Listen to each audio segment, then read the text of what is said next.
화평이라고 하는 단어는 우리가 흔히 아는 단어로 하면 화목 혹은 평화, 이런 단어로 우리가 치환해서 생각할 수 있습니다.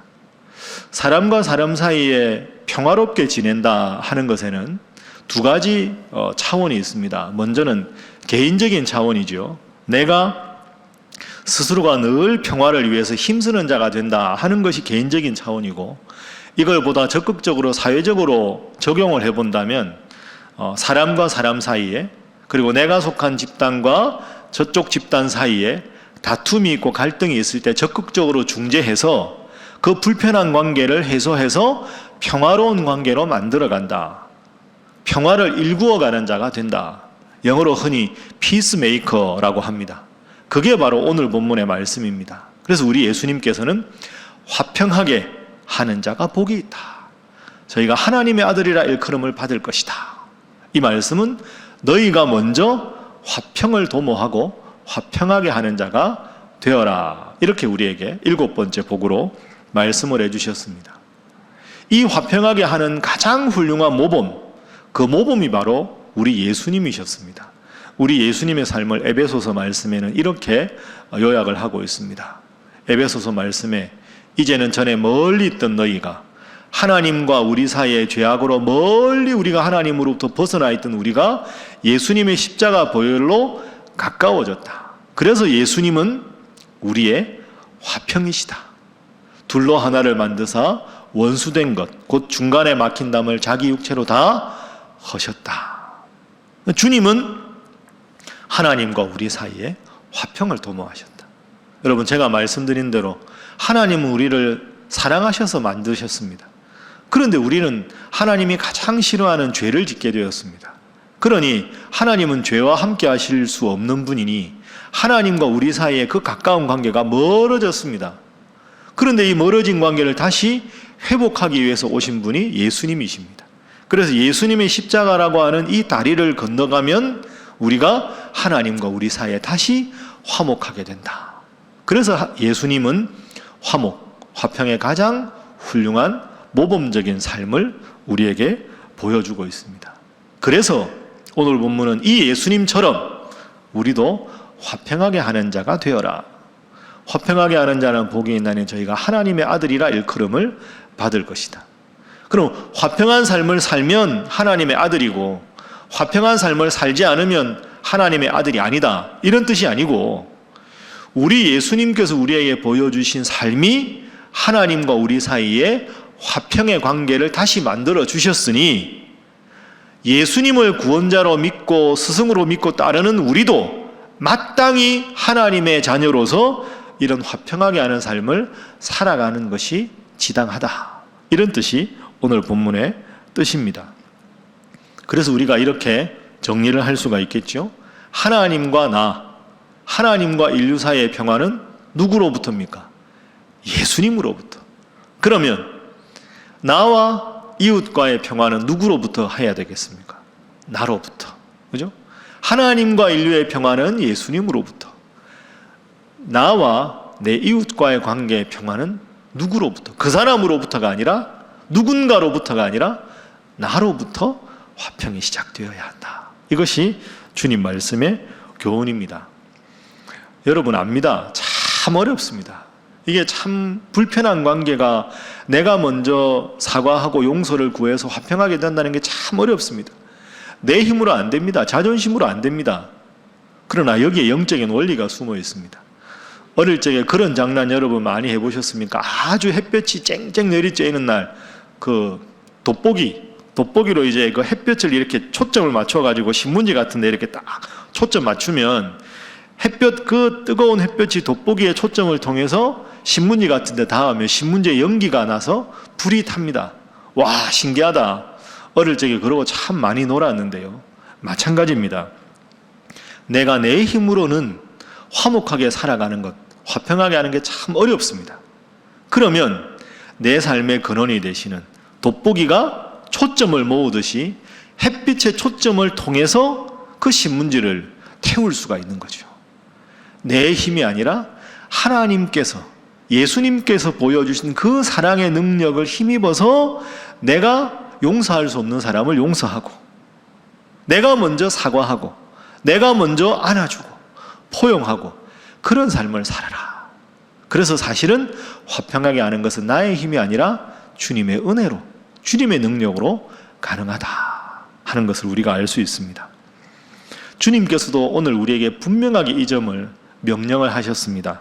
자, 로마서 12장 말씀에서 주님이 이렇게 명령하셨죠. 자, 우리 다 함께 한번 읽어보겠습니다. 시작. 할 수 있거든 너희로서는 모든 사람과 더불어 화목하라. 아멘. 모든 사람과 더불어서 화목하라.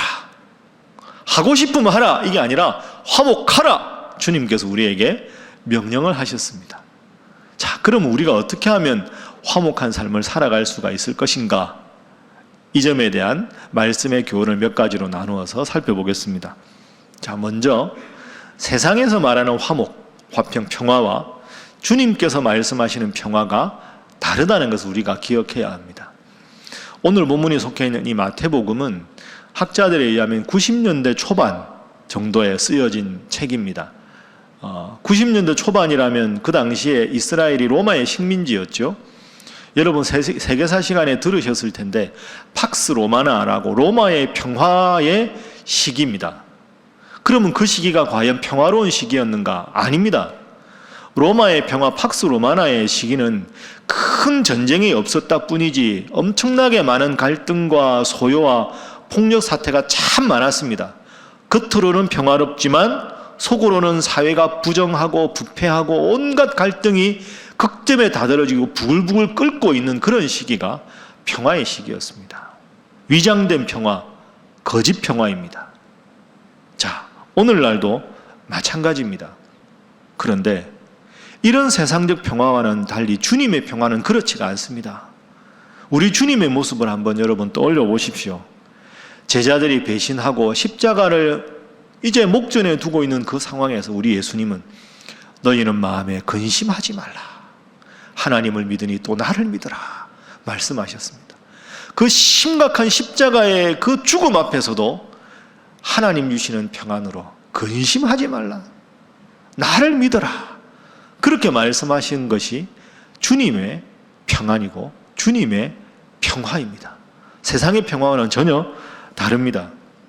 그래서 우리 주님은 공생애를 살아가실 때 겉으로만 평화로워 보이고 화목해 보이지만 속으로는 문드러진 그 바리새인들과 서기관들과 제사장들, 종교 지도자들의 그 위선된 평화, 거짓된 평화를 철저하게 깨뜨리셨습니다. 그래서 우리 주님은 아주 역설적인 말씀을 하셨습니다. 여러분 기억하십니까? 마태복음 10장 34절에 내가 세상에 화평을 주러 온 줄로 생각하지 말라. 화평이 아니로 검을 주러 왔노라. 여러분 저 말씀이 이상하지 않습니까? 화평케 하는 자가 복이 있다고 말씀하셨는데 우리 예수님은 내가 세상에 화평을 주러 온 걸로 생각하지 말아라. 저 화평은 거짓 화평입니다. 겉으로만 평화로운 상태, 속으로는 온갖 거짓과 위선이 가득한 상태, 그 당시 종교 지도자들의 겉모습만 화평한 것, 그게 아니다. 나는 그 겉모습에 위장된 평화를 다 송두리째 갈아엎어서 그걸 다 칼로 도려내고 하나님이 주시는 온전한 평화를 주러 온 것이다. 겉모습만의 화평이 아니라 그 겉모습에 위장된 화평을 검으로 다 찢어내고 하나님의 온전한 평화를 주시겠다. 그리고 그 삶을 십자가로 완성하신 분이 우리 예수님이십니다. 그리고는 너희도 위장된 평화가 아니라 하늘로부터 오는 진정한 평화, 그 평화를 마음에 담고 그 평화를 실천하라. 그 말씀이 화평하게 하는 자가 복이 있다 하는 오늘 본문의 우리 주님의 말씀입니다. 자, 그러면 두 번째로 주님의 참 평화는 창조하신 원래 상태를 회복하는 것이다. 여러분 이것을 꼭 기억하십시오. 왜 이게 중요하냐? 아니 사람은 원래 서로 다투고 이기적인 존재 아닌가? 그런데 어떻게 우리가 화평을 도모할 수 있단 말인가? 여러분 그게 아니지요. 하나님께서 창조하신 원래 상태는 평화로운 상태였습니다. 에덴 동산의 삶을 생각해 보십시오. 하나님께서 이 온 우주를 창조하실 때 보시기에 좋았다, 보시기에 좋았다, 보시기에 좋았다. 하나님 창조하신 세상은 첫 우주와 이 천지 상태에는 갈등과 다툼이 아니었습니다. 오직 평화만 가득했습니다. 그런데 그 평화를 깨뜨린 자가 누굽니까? 아담과 하와입니다. 하나님께서 유일하게 금지하신 것, 선악과를 따먹지 말아라. 그 평화를, 그 명령을 깨뜨린 게 아담과 하와입니다. 그 선악과를 따먹고 나니까 아담과 하와 사이에, 사람과 사람 사이에 갈등이 생긴 것이고 인간과 자연 사이에 갈등이 생긴 겁니다. 여러분 꼭 기억하십시오. 다투고 갈등하는 것, 사람이 원래 그런 거예요. 그게 아닙니다. 원래 모습은 평화의 모습입니다. 하나님은 평화롭게 우리를 창조하셨는데 평화를 깨뜨린 것이 우리의 잘못입니다. 그래서 위장된 평화가 찾아왔습니다. 그 위장된 평화를 하늘의 원래 평화로 돌려놓으신 분이 예수님입니다. 그래서 그 예수님을 믿는 우리도 하나님 창조하신 원래 평화의 상태, 화평케 하는 자로 살아가야 되는 그 근거가 바로 여기에 있는 것입니다. 그래서 우리에게는 이제 사명이 있습니다. 그것이 세 번째 오늘 본문을 통한 교훈입니다. 평화의 삶을 매일의 삶 속에서 우리가 회복하기 위해서 실천하고 노력해야 된다. 왜? 하나님이 원래 창조하신 것이 평화로운 상태. 인간의 죄로 깨뜨려졌지만 이 죄를 예수님의 십자가로 회복하셨으니 우리의 할 일은 예수님 믿는 자로 원래 천국의 평화, 하나님 창조하신 원래 평화를 회복하는 것이 필요하다. 여러분, 그런데 이게 참 어렵습니다. 여러분 그러시죠? 이 사회에서 생활하다 보면 갈등도 있고 다툼이 있는데 참 마음이 불편합니다. 그런데 아무리 생각해도 내가 잘못한 것보다 상대방이 더 잘못한 게 큽니다. 그럴 때 여러분 먼저 사과하는 게 쉽지가 않습니다. 내 자존심이 있지. 나는 절대 먼저 못해. 당신이 먼저 하기를 내가 기다릴 거야. 그대가 먼저 하기를 기다릴 거야. 내가 잘못한 게 별로 없는데 왜 내가 먼저 사과하고 용서를 구해야 돼? 나 그렇게 살고 싶지 않아. 혹시 우리 이렇게 생각하지 않습니까? 이렇게 생각할 때가 솔직히 많이 있습니다. 그런데 우리 주님께서 이 대목에서 아주 중요한 말씀을 우리에게 주셨습니다. 여러분 참 용서하기 힘들 때, 먼저 사과하기 힘들 때 꼭 이 말씀을 앞으로 명심하셔야 합니다. 자, 마태복음 5장 23절 24절 말씀. 주님께서 친히 이렇게 말씀하셨습니다. 그러므로 예물을 제단에 드리려다가, 예물을 제단에 드린다는 것은 오늘날로 표현하면 예배 아닙니까? 예배를 드리려고 하다가 거기서 내 형제에게 원망들을 만한 일이 있는 것이 생각이 나거든.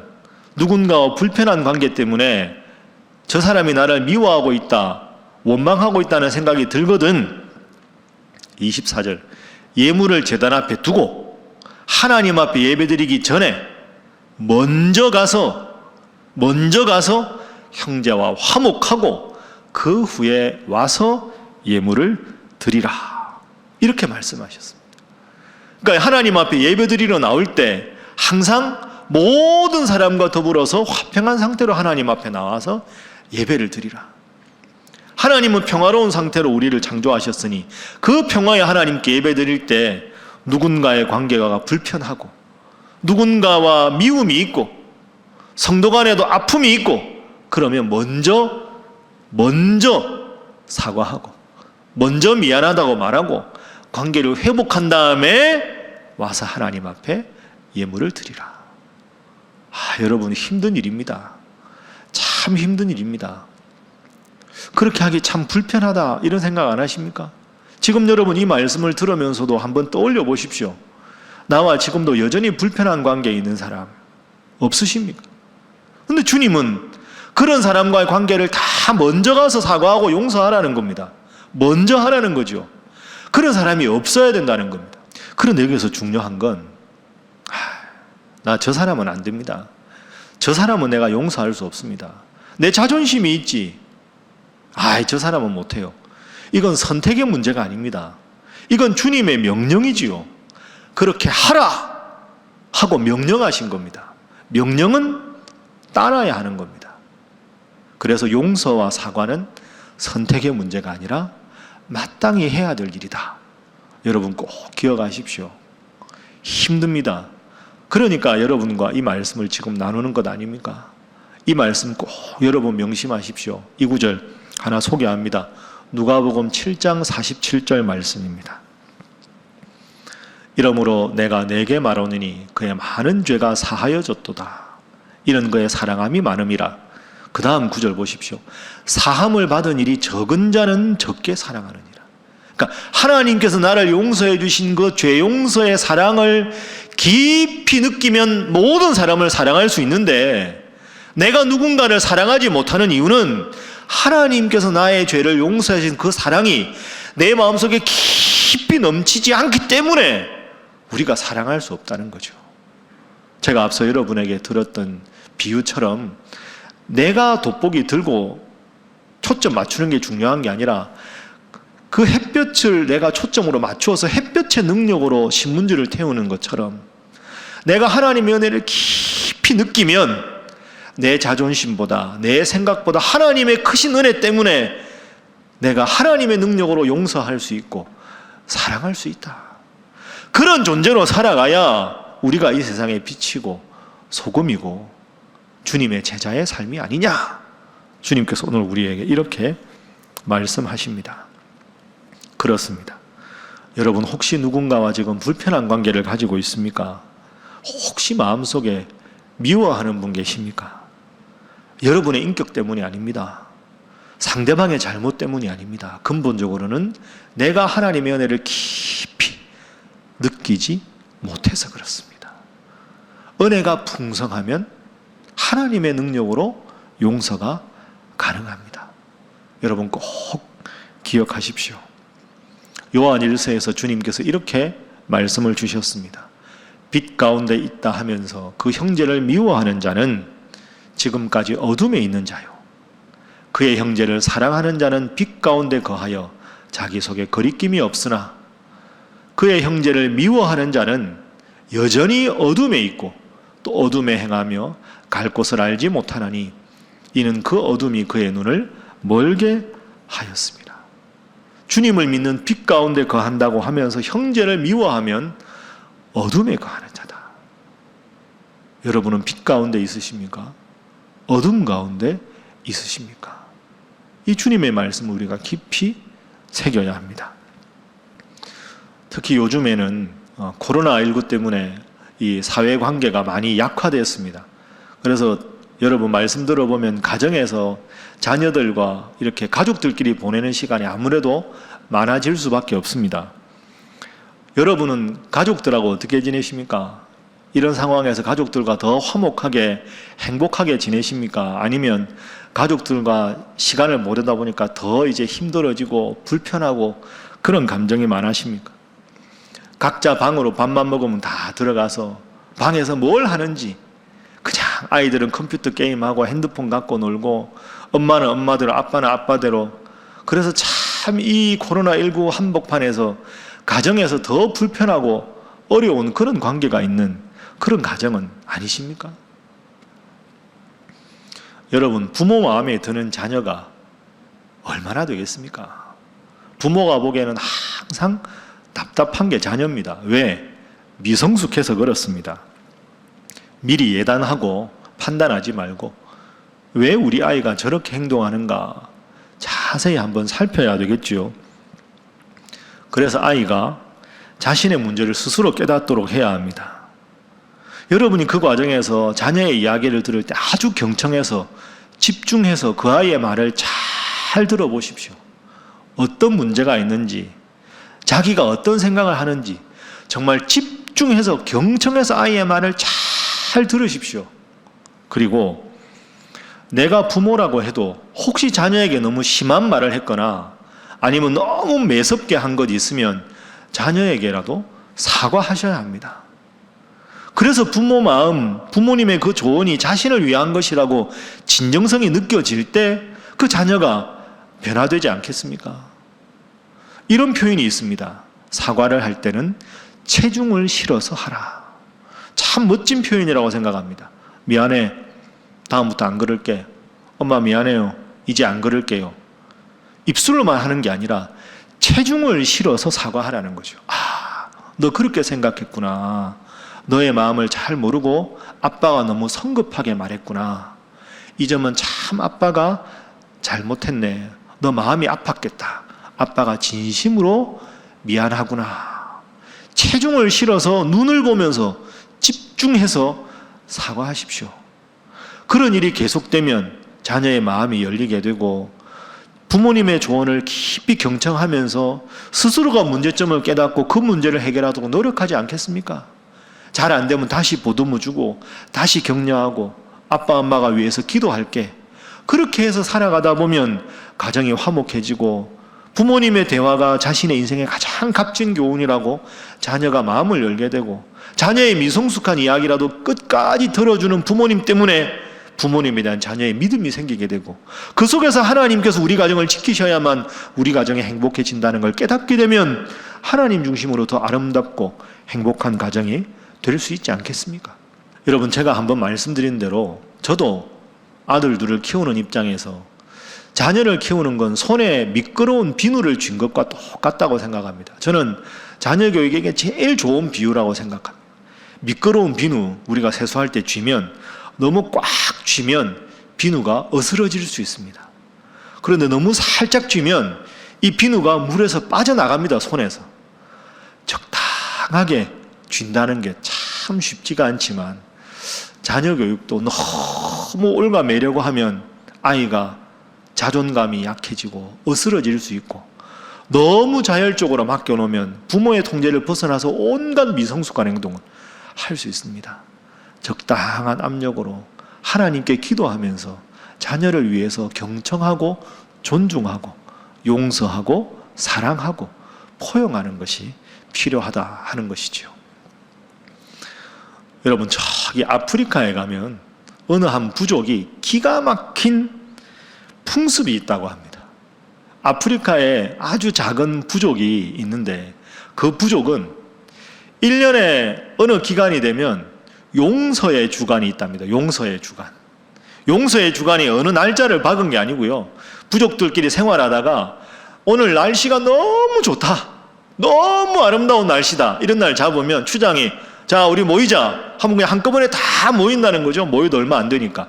다 모여가지고는 자, 오늘 날씨가 이렇게 좋은데 오늘은 용서의 날이다 하고 추장이 딱 선포하면 그날은 지금까지 부족들 사이에서 부족원들 사이에서 갈등, 미움, 다툼 모든 걸 다 털어내고 서로를 다 용서하는 날. 특정한 날이 아니라 날씨 좋은 날 하루를 딱 택해서 자, 지금부터 용서! 여러분 전부 다 용서하게 된다. 여러분 기가 막힌 풍습 아닙니까? 우리도 도입이 시급하다 이런 생각을 합니다.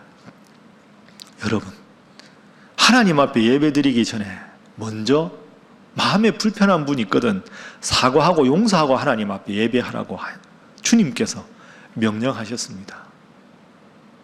그게 우리 예수 믿는 사람의 모습이 되어야 하지 않겠습니까? 여러분, 용서하기 제일 좋은 날이 언제일까요? 날씨 좋은 날. 그렇게 생각합니다. 용서하기 제일 좋은 날은 오늘입니다. 오늘. 미룰 게 없습니다. 오늘이 무슨 날입니까? 주일입니다. 주일은 하나님이 주인인 날, 주님을 기쁘시게 하는 날이 오늘입니다. 용서하기 오늘보다 좋은 날이 없고요. 사과하기 오늘보다 좋은 날이 없습니다.